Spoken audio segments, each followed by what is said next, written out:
Nathan Baliba. Thank you, Chris. Welcome out to Dozer Park. Thanks for spending your Friday night with us here as the Chiefs get ready to take on Wisconsin Timber Rattlers in Game 2 of a 4-game series. Our PeoriaMagazines.com interview today, I'm joined by our pitcher, Steven Gallardo. Got the save yesterday, a 3-inning save, a 3-0 win. I guess 3 was the big number for yesterday. Congratulations to you on the save and a big team win after a loss on Wednesday. I know it's nice to bounce back, get the first game of a series like that. Definitely, it was good. We needed that. And, I mean, I give the thanks to our coach who gave us a scouting report before we even came out here, and a lot of the guys in the bullpen, we all studied it, so I knew what I was getting myself into when I got into the game. You get a team like this, we just played them, Wisconsin, so a little different than the Clinton series, but you get a team we just played a week ago. I guess they know what we're going to do. You mentioned the scouting report. We know what they're going to do, and then it just comes down to who makes that adjustments and I guess who follows through on that scouting report. Yeah, and it was good that I pitched the first series against them also.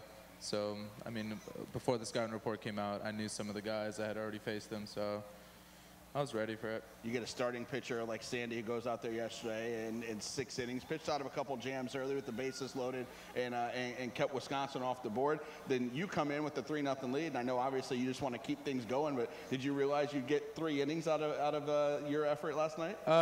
No, not 3 innings, but you have to be ready for anything. Sandy did a good job early in the game, got himself out of the trouble early and ended up going to 6, so we needed that. And it was good that he started it off like that. When you guys sit out there in the bullpen, you watch some of these starting pitchers who have been fantastic so far, 5, 6, 7 innings. It makes your guys' job easier in the bullpen, but they're also kind of lighting up those radar guns out there on the video board too, the 96, 97. We saw a 98 up in Wisconsin last week, and I know that kind of opens up the eyes of the fans, but you guys too?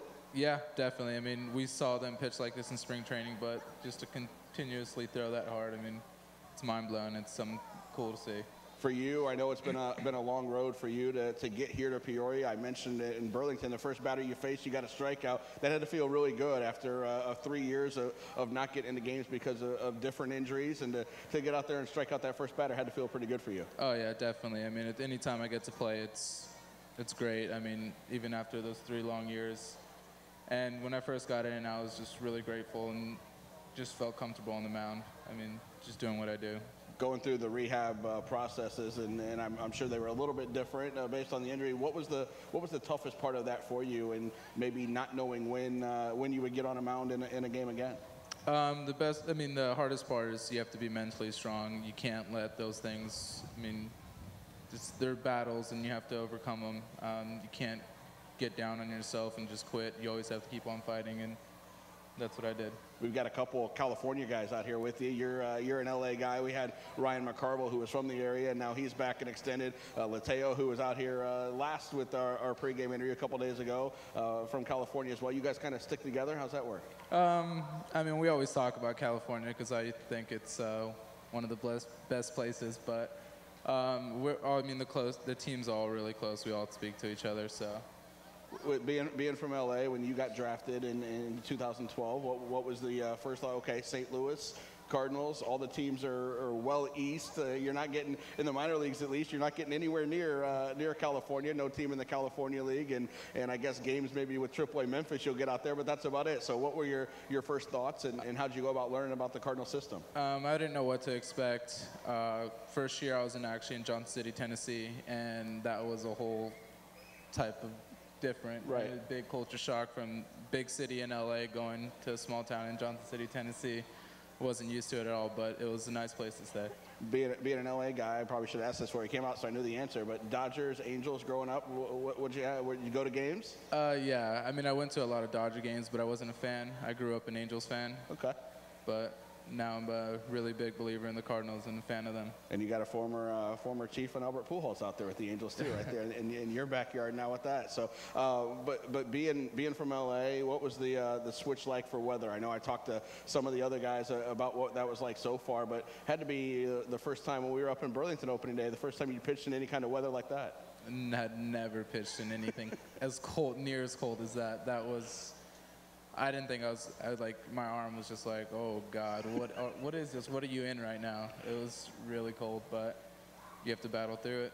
you guys get here into Peoria, kind of jump right into things. A couple of days to get used to the city, and then we were out on the road and back home. You're one of the guys living in a host family, which I know makes things a little easier for you guys as well, and not as much that you have to worry about when you're not here at the ballpark. Definitely. I mean, the host family helps out a lot. They always ask if we need anything and try and take care of us the best they can, and they're doing a good job, so no complaints. I thank them a lot. We get out on that road last week. Were you in the group that took the side trip up to Lambeau after the game on Saturday? No, I was going to do it, but at the last minute I decided not to go. So how do you spend your road trip then? Your downtime? What do you napping? You watching movies? What are you doing? No, a couple of the guys, we all went out to grab a bite to eat for dinner and walked around at the mall and spent time together just looking around at all the shops. Nice to have those back-to-back day games, and you get a little bit of time to do that, isn't it? Yeah, definitely. Had some time to.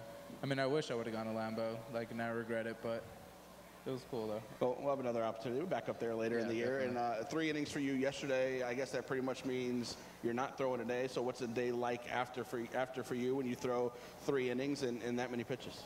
I mean, first thing you have to do is get back into the training room and do all the little exercises to help with the soreness and just little stretches to just help and recover with the recovery. A couple more games here, and then an off day on Monday. You got any plans for the first off day of the season? Not sure, but the host family suggested having a backyard barbecue. So there you go. Hopefully we'll get some pretty good steaks. We need some nice weather then to cooperate on that off day before we get the long bus ride east. And any places you're looking forward to going this year on the road?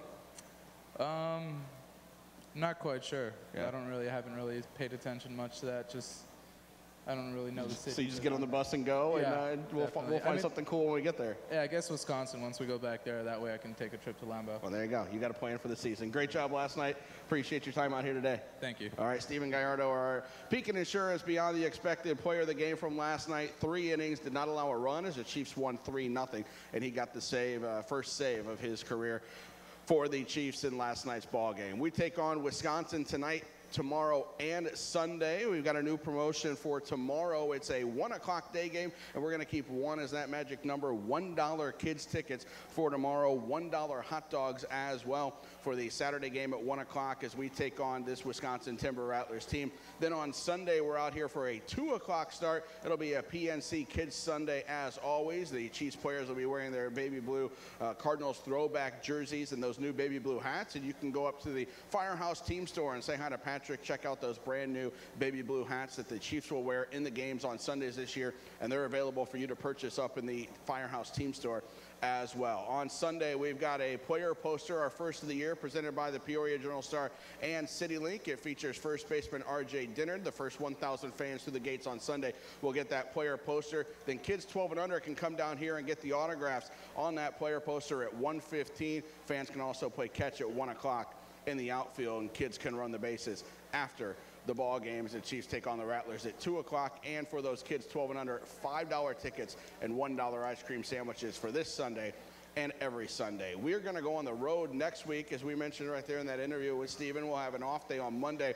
Then we go to Fort Wayne and Lake County, but we come back with a big homestand against Bowling Green and Dayton in that first week of May. That includes Cinco de Mayo and the Margarita Glass giveaway on May the 5th. On May 7th, which is a Saturday, that's our next fireworks show. Also a Josh Donaldson bobblehead giveaway for the first 1,000 fans through the gates to honor the 2008 Peoria Chiefs player who won the American League MVP with Toronto last season. And it's also Kentucky Derby night here at the ballpark, so we'll celebrate everything Kentucky Derby as well on that first Saturday in May. And as I mentioned, that's our next fireworks show. We've got a pitch in for charity tennis ball toss tonight. The Pekin Gamers 8 and under crew is here, so you can head up by the Pete Van Aken statue, buy tennis balls, 6 for $5 on that. We'll have hula hoops out here to win prizes in. We'll also have a tarp out in center field and a chance to win a 60-inch TV if you put the tennis ball in the hole in that tarp. We'll have a bucket out by the mound as well with the Maui Gym sunglasses gift certificate If anybody gets their tennis ball in that bucket, our first one back on opening day, no winners for either of those big prizes, so they're still available for tonight. So get up by the Pete Van Auken statue, buy the tennis balls, help out a good cause in the Pekin Gamers 8 and under team, and you'll get a chance to win some prizes down here post-game and our pitch-in for charity. For the rest of the night, sit back, relax, have a lot of fun, cheer on Katie and her crew as they entertain you out here between innings, and of course, cheer on the Chiefs as they go for another win over Wisconsin. We thank you for spending your Friday night with us here at Dozer Park.